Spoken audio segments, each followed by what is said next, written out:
पर यकीन रखते हैं और वहाँ पर खाना काबा में भी वो उधर आते हैं, ठीक है, और मक्का मदीना में भी जाते हैं। तो इस तरह से मुसलमानों के पास एक पूरा, वो आगे ये भी बात करेगा अल्लामा इकबाल आगे ये भी बात करेंगे, आगे लिखी हुई है कि उनके पास एक मरकज़ भी है। तो लिहाजा मुसलमान जो हैं, जो अरब के लोग हैं, वो उनकी आवाज़ एक है, वो एक हैं। कैसे एक हैं? क्योंकि वो इस्लाम की रोशनी से मुनव्वर हैं, वो इस्लाम की रोशनी को फॉलो करते हैं, इस्लाम की रोशनी से ताबा हैं। तो अरब के ममालिक इस्लाम की रोशनी से ताबा है। Music of strange lands with Islam fire blends, इस्लाम की रोशनी से अरब के ममालिक, अरब के जो ममालिक हैं वो ताबा हैं, रोशन हैं। ऑन विच, जिस पर, किससे मतलब इस्लाम की रोशनी, जिस पर, ऑन विच जिस पर द नेशंस हारमोनी डिपेंड्स, जिस पर अक़वाम की हम आहंगी का दारमदार है।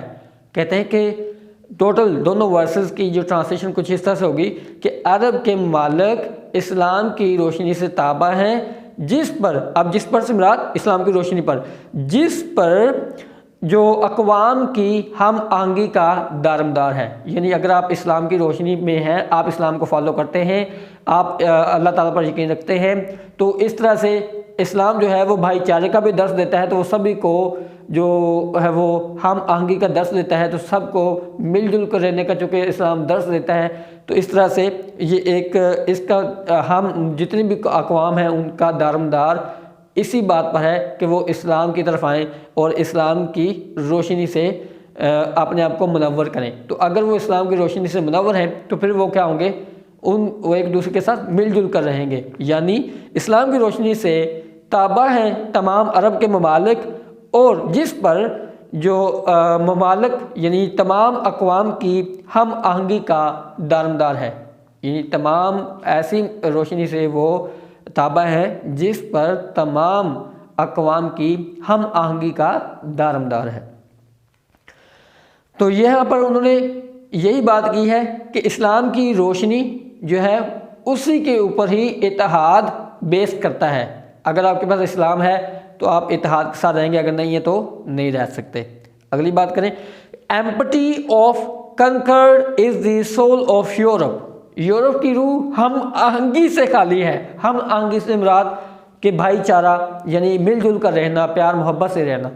तो अब इसका मतलब एम्पटी ऑफ कंकर्ड, हम आहंगी से खाली है, is the soul of Europe, Europe की रूह। अब इसका मतलब ये नहीं कि यूरोप के अंदर बहुत सारी रूहें हैं और वो मतलब कि सही नहीं रहती, एक दूसरे का मिलजुल कर नहीं रहती। रूह से मुराद इंसान, यानी वहाँ पर हम आहंगी ज़्यादातर नहीं पाई जाती, ठीक है, जैसा कि मुसलमानों में पाई जाती थी या पाई जाती है, वैसी वहाँ उनके दरमियान नहीं हम आहंगी पाई जाती। भाईचारे का उनके अंदर इतना कॉन्सेप्ट नहीं है।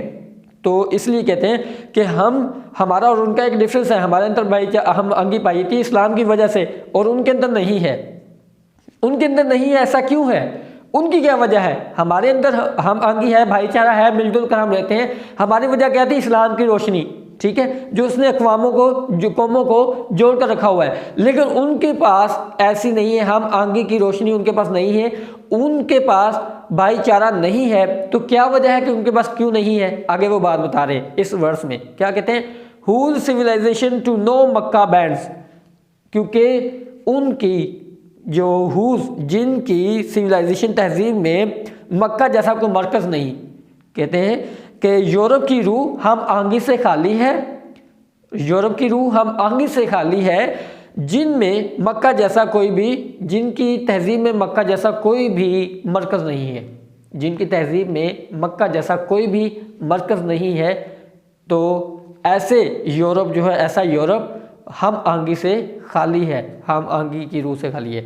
तो मतलब क्या हुआ कि मुसलमानों के पास एक वजह है। मतलब क्या कि मुसलमानों के पास मक्का मुकरमा है, ठीक है, और वो जाते हैं वहाँ पर, ठीक है। जब जाते हैं तो सारे मुसलमान वहाँ पर इकट्ठे हो जाते हैं। जब इकट्ठे होते हैं तो उनकी हम आहंगी का वो जगह सबब बनती है। एक ही पॉइंट है, तमाम दुनिया से मुसलमान आते हैं, वहाँ पर इकट्ठे हो जाते हैं। लेकिन वो भी एक हम आहंगी इस्लाम की वजह से मुसलमानों के पास है, जिसकी वजह से तमाम अक़वाम जो मुसलमान हैं वो इकट्ठे हैं, ठीक है। अब जो यूरोप है उनके पास कोई ऐसा पॉइंट नहीं है जहाँ पर वो इकट्ठे हो सकें, जहाँ पर उनकी सारी उम्मत एक जगह पर एक पॉइंट पर इकट्ठी हो सके। उनके पास कोई ऐसा पॉइंट नहीं है, इसलिए उनकी जो यूरोप की जो रूह है वो हम आंगी से खाली है। यहाँ तक हमारा सेकंड पैराग्राफ कंप्लीट हो गया। अब बात करते हैं अपने तीसरे पैराग्राफ की तरफ चलते हैं जी, देखते हैं उसमें क्या लिखा है अपने तीसरे स्टैंजे में। Loves madness has departed. अब यहाँ पर थोड़ा सा गिला भी कर रहे हैं अल्लामा इकबाल अपनी ही कौम से, अपने मुसलमानों से थोड़ा सा गिला कर रहे हैं। क्या गिला करते हैं देखें, यहाँ पर कहते हैं लव्स मैडनेस हैज़ डिपार्टेड। मोहब्बत का जुनून ख़त्म हो गया है, मोहब्बत का जुनून ख़त्म। लव्स कहते हैं मोहब्बत को, मोहब्बत का, मैडनेस जुनून, हैज़ डिपार्टेड। डिपार्ट का मतलब होता है चले जाना, ख़त्म हो जाना किसी चीज़ का। आप कहते हैं कि जो मोहब्बत का जुनून है वो ख़त्म हो गया है। In the Muslims veins the blood runs thin. मुसलमानों की रगों में खून पतला हो गया है, मुसलमानों की रगों में खून पतला हो गया है। इससे मुराद क्या है? अब आप जितना भी अगर किसी को यकीन ना आए तो आप अपना खून निकाल के देख सकते हैं, खून वैसा ही होगा। अब खून से मुराद क्या है? बात कर हम ये भी एक सेंटेंस पंजाबी में यूज़ कर देते हैं, आमतौर पर कहते हैं कि जी आजकल तो खून सफ़ेद हो गए, ठीक है, कोई बात ही नहीं सुनता, खून सफ़ेद हो गए। तो यकीन करें आप जितना मर्जी उसके मतलब खून निकाल के देखें, उसका खून ज़रा भी सफ़ेद नहीं होगा, बिल्कुल वो रेड ही होगा। अब इससे मुराद ये नहीं कि खून सफ़ेद हो गया या खून पतला हो गया रगों के अंदर। इससे मुराद ये नहीं कि अल्लामा इकबाल कोई डॉक्टर दूसरे डॉक्टर थे। हालांकि चले यहाँ पर भी मैं आपको बता दूँ, अल्लामा इकबाल वो डॉक्टर नहीं थे जो मेडिकल डॉक्टर।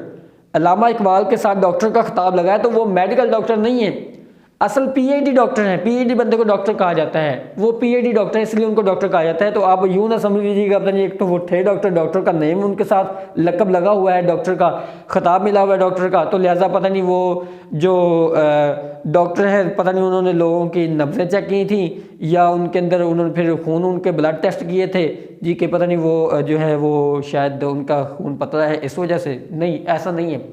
उन्होंने इस बात करने का मतलब ये है कि वो यानी मुसलमानों के लोगों के अंदर खून पतला हो चुका है। इससे मुराद ये है कि मुसलमानों के अंदर हम आंगी ख़त्म हो चुकी है, भाईचारा ख़त्म हो चुका है, प्यार मोहब्बत ख़त्म हो चुका है उनके दरमियान, जो कि पहले था वो ख़त्म हो चुका है। रैंक्स ब्रोकन, सफ़ें टूट चुकी हैं, सफ़ें टूट चुकी हैं से मुराद है कि उनके दरमियान अब प्यार मोहब्बत वो नहीं रहा, वो एक दूसरे के साथ मिलकर काम नहीं करते जहाँ पे उनको रहना चाहिए। हार्ट्स परप्लेक्स्ड, दिल उनके परेशान हैं, ठीक है। प्रेयर्स कोल्ड, नमाजें ठंडी हैं। अब नमाजों से मुराद कोई खीर नहीं है कि जो ठंडी हो गई, ठीक है ना। कोल्ड मीन ठंडा होता है ना, तो प्रेयर मीन, मैंने कहा था कि पोएम के वर्ड कुछ और होते हैं, सेंस कुछ और। तो प्रेयर्स कोल्ड, नमाजें ठंडी, ठंडी होगी इसका मतलब ये थोड़ी है कि कोई सालन था या कोई जो पिज़्ज़ा था कोई चीज़ थी जो ठंडी हो गई, नहीं। इससे मुराद क्या है कि नमाज़ों के अंदर वो खुशू खुजू नहीं रहा, तो हमारी इबादतें बेसोज़ हैं, बेसोज़ हैं, हमारी इबादतें बेसोज़ हो गई हैं। Prayers cold, no feeling deeper than the skin, ज़ाहरी ज़ौक़ शौक़ के अलावा हमारे पास कुछ भी नहीं है।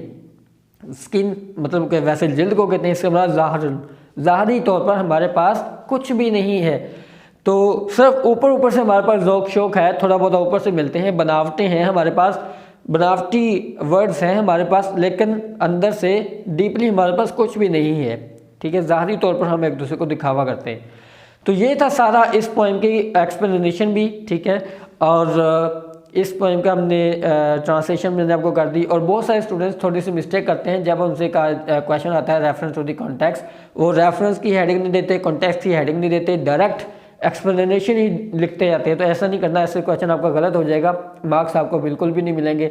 तो जस्ट आपने क्या करना है, एक्सप्लेनेशन रेफरेंस भी लिखना है, कॉन्टेक्स्ट की हेडिंग लिखनी है, रेफरेंस की हेडिंग लिखनी है, मैंने कई दफ़ा पहले भी बताया। उसके बाद आपने एक्सप्लेनेशन की हेडिंग लिखनी है, फिर एक्सप्लेन करना है, ठीक है।